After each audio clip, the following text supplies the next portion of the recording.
Hi everybody, I'm Laura Harris-Smith. Welcome to today's Daily Pin Code. I know that we've been talking about forgiveness this week and unforgiveness. Wanted to jump back up on that. And, every time I touch on this topic, I always get asked, well, what about this situation? Do you have to forgive someone who has done you bodily harm? What if there was murder involved? What if there's a crime committed?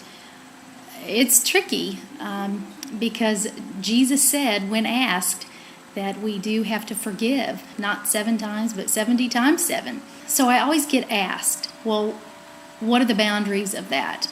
And what does it look like? And there's always somebody out there who's saying, well, I'm exempt because, and I don't have to forgive them because, and so I just wanted to tell you a little story. I was actually on a prayer network, Generals of Intercession, United States Strategic Prayer Network, prayer gathering, and I think we were in Dallas. I was traveling there with Cindy Jacobs, Mike Jacobs, I think James Gall was there. So all of a sudden, I'm just standing there doing something. I still don't remember what it was because time stood still when I met this gentleman. His name was Morris Reddick, and he began to tell me a story.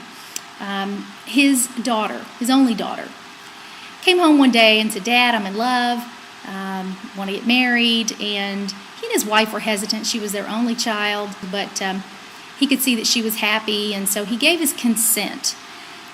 And I don't know how much time went by after the wedding, but I do know that that young man went on to murder his daughter.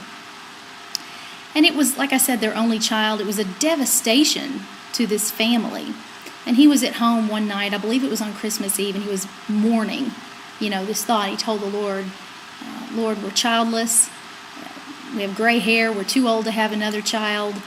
And the Lord said to him, now this is Morris telling me the story, said to him, you're not childless, you have a son down in prison.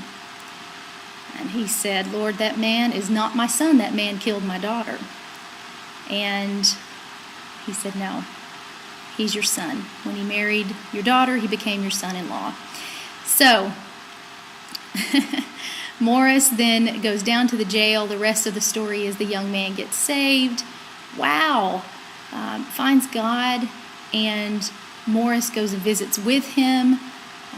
I believe holidays. I mean, as Morris sat telling me this story, and it's been like over 10 years since I've heard it. It changed my life. It messed up all my definitions of forgiveness. And so I just want to leave that with you. I'm going to plant that little story inside of you right now, okay? Now, it's probably going to come back to you at a time when you've been hurt, at a time when you've had an injustice committed against you. I just want to warn you that the story of Morris Reddick it's quite a powerful one. And I do not know where Morris Reddick is right now. I've tried to find him. If you know where he is, please let me know. Because his story, his daughter's story, has changed my life. And I know she's cheering him on. I know another young man was born, again, because of this story. And I don't necessarily like the story, but I will tell you that great is this man's reward. Because he has a humble heart and he understands the power of 70 times 7. He understands the power of forgiveness. All right, I'm Laura Harris-Smith. I hope that you'll think on all of these things, and I pray that you will find room in your heart to let someone go who has really hurt you. It is said that bitterness is like drinking poison and hoping the other guy dies. So let yourself out of prison today. Forgive the unforgivable. I hope that you'll all remember 1 Corinthians 14, 31, and 39, for you can all prophesy in turn, so that all may be instructed and encouraged. Therefore, my brothers and sisters, be eager to prophesy and to forgive.